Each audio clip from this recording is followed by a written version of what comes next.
Cake খাইতে হলে কি আর জন্মদিন লাগে? জন্মদিন ছাড়াই তো কেক খাওয়ার মজাই আলাদা। হাই এভরিওয়ান, কি অবস্থা সবার? অল্প কিছু উপকরণ দিয়েও সুন্দরভাবে কেকটাকে ডেকোরেশন করা যায়। যদি আপনি পদ্ধতিটা জানেন তাহলেই আপনি পারবেন। চলেন তাহলে আপনাদেরকে আমি এই মজাদার কেকের রেসিপিটা শেয়ার করি। প্রথমে আমি এখানে 1 কাপ ময়দা নিয়ে নিলাম, সেখান থেকে আবার 2 টেবিল চামচ উঠিয়ে রাখছি। এখানে আমি দিয়ে দিচ্ছি 2 টেবিল চামচ কর্নফ্লাওয়ার। 1 কাপ ময়দা থেকে আমি 2 টেবিল চামচ ময়দা সরিয়ে রাখছিলাম, সেটা কর্নফ্লাওয়ারের জন্য। অল্প পরিমাণ বেকিং সোডা দিয়ে দিচ্ছি, বেশি দিতে যাবেন না, তাহলে কেকটা অনেক শক্ত হয়ে যাবে। 2 টেবিল চামচ বেকিং পাউডার, 1 চামচ কোকো পাউডার দিয়ে আমি সবগুলোকে চালনিতে চেকে নেব। দিয়ে দিচ্ছি গুঁড়ো দুধ 2 চামচ। গুলো শুকনো উপকরণ আমি চালনিতে 3 থেকে 4 বার চেলে নেব। বাটিতে আমি সবগুলো ডিম একে ফেটিয়ে ডিমের কুসুমগুলো আমি আলাদা করে নেব। মানে আমি বিটার দিয়ে বিট করব, তার জন্য ডিমের কুসুমগুলো আলাদা করে নিচ্ছি। আলাদা না করলে ডিমের কুসুম থেকে পানি বের হয়ে যাবে। ডিমের সাদা অংশটাকে প্রথমে 1 মিনিটের মতো আমি বিট করে নিব লো হিটে। হিটারটাকে কিছুক্ষণ অফ করে আমি বিট করে নিব। তারপর এখানে দিয়ে দিব চিনি। সবগুলো চিনি আমি একসাথে দিব না, এখানে আমি অল্প অল্প করে চিনিটা মিক্স করব আর বিট করব। চিনিটা যদি একসাথে দিয়ে দিই তাহলে পানি ছেড়ে দিবে, ডিমের ফোমটা হবে না। ডিমের ফোমটা প্রায় হয়ে গিয়েছে, তখন এখানে আমি দিয়ে দেবো রান্নার রেগুলার সয়াবিন তেল 2 টেবিল চামচ। আমি বাকি চিনিটাও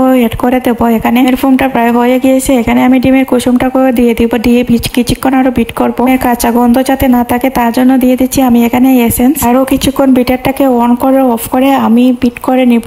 দিয়ে চেকে রেখেছিলাম শুকনো উপকরণ, ওইগুলো দিয়ে দেবো। আস্তে আস্তে করে আমি একটা মিক্সার দিয়ে আমি আস্তে আস্তে শুকনো উপকরণগুলো আমি মিক্স করে নিব। এ পর্যায়ে খুব বেশি জুড়ে মিক্স করা যাবে না, আস্তে আস্তে মিক্স করতে হবে। বেশি জুড়ে মিক্স করা যাবে না, না হলে ডিমের ফোমটা নষ্ট হয়ে যাবে। কোকো পাউডার দিয়ে কেকটা বানালে খেতে অনেক মজা হয়। রেড ভেলভেট কেক তৈরি করার জন্য লাগবে বাটার মিল্ক। আমি 2 টেবিল চামচ দুধের মধ্যে অল্প পরিমাণ ভিনেগার মিশিয়ে আমি দুধটাকে ফেটিয়ে নেব। এখানে আমি রেড ফুড কালারটা ইউজ করতেছি। দেন বাকি ব্যাটারটাতে আমি অল্প অল্প করে রেড কালারটা মিক্স করে দেব। আবার শুকনো উপকরণগুলোও দিয়ে দেব আস্তে আস্তে। একে সবগুলো উপকরণ আমি মিক্স করে নেব। কেকের ব্যাটারটা আমার রেডি হয়ে গেছে। একটি বোলে আমি পেপার দিয়ে তেল ব্রাশ করে নিয়েছি, সেখানে ব্যাটারটা আমি আস্তে করে ঢেলে দেব। আস্তে আস্তে করে এভাবে 2-3টা টেপ দিয়ে দেব, কারণ এভাবে দিলে ভিতরে কোনো বোল থাকবে না, কেকটা সম্পূর্ণভাবে সেট হয়ে থাকবে। কেকটা আমি চুলায় বেক করছি, মিনিমাম 40 মিনিট সময় লাগছে। কেকটা সম্পূর্ণ ঠান্ডা হয়ে যাওয়ার পর ছুরি দিয়ে সাইডটা কেটে ঢেলে নেব একটা প্লেটে। মাশাআল্লাহ অনেক সুন্দর হয়েছে কেকটা। যতটুকু জানি আর যতটুকু অভিজ্ঞতা সেটা থেকেই বলছে, রেড ভেলভেট কেকটা অনেক সফট হয় না, তবে মোটামুটি সফট হয়। এখানে আমি একটি গ্লাসে সুগার সিরাপ বানাচ্ছি। 1/2 কাপ পানির মধ্যে 3 টেবিল চামচ চিনি মিক্স করে সুগার সিরাপটা আমি রেডি করে নিচ্ছি। দেন আমি কেকের উপরের অংশটাকে কেটে সমান করে নিচ্ছি। সম্পূর্ণ কেকটাকে আমি 3টা স্লাইসে কেটে নেব।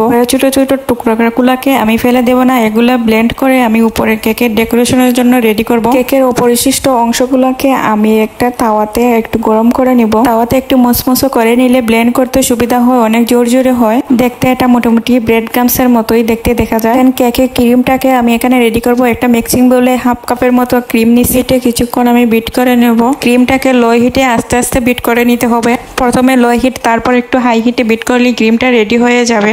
এই পর্যায়ে মোটামুটি আমার বিট করা কমপ্লিট হয়ে গেছে। এভাবে বাটিটা উল্টিয়ে দেখতে পারেন ক্রিমটা পারফেক্ট হয়েছে কি না। দেন আমি কেকের একটা লেয়ারে সুগার সিরাপটা ব্রাশ করে নেব। সুগার সিরাপ দিলে কেক অনেক সফট হয়, খেতেও অনেক মজা লাগে। দেন আমি ক্রিম দিয়ে এই একটা লেয়ার কমপ্লিট করতেছি। কেকের 3টা লেয়ারে আমি এভাবে সুগার সিরাপ ক্রিম দিয়ে ডেকোরেশনটা করে নেব। কেকের টুকরোগুলো ব্লেন্ড করে রাখছিলাম, ওইগুলো দিয়ে ডেকোরেশন করব। উপরে এক সাইডে দিয়ে মধ্যখানে আমি কিছু কালারফুল চকো দিয়ে ডেকোরেশনটা কমপ্লিট করছি। Thank you so much watching this video.